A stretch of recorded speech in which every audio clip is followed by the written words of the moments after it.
25 নভেম্বরে সংহতি সমাবেশ করবে অহিংস গণ অভ্যুত্থান বাংলাদেশ। দুর্নীতির বিরোধী বিশেষ আইন প্রণয়নের দাবিতে আগামী 25 নভেম্বর রাজধানীর শেহরিদের উদ্যানে সংহতি সমাবেশের ঘোষণা করেছেন অসংগঠিত গণসমর্থন বাংলাদেশের নামের একটি সামাজিক সংগঠন।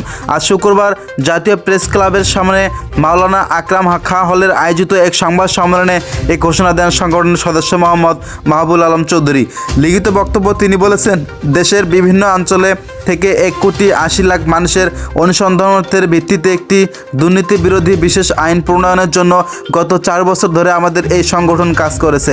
গত 18 আগস্ট শাহবাগ চত্বরে এক সংহতি সমাবেশের মাধ্যমে আমরা প্রধান উপদেষ্টার বরাবর এই দুর্নীতি বিরোধী বিশেষ আইনের খসড়া জমা দিয়েছি।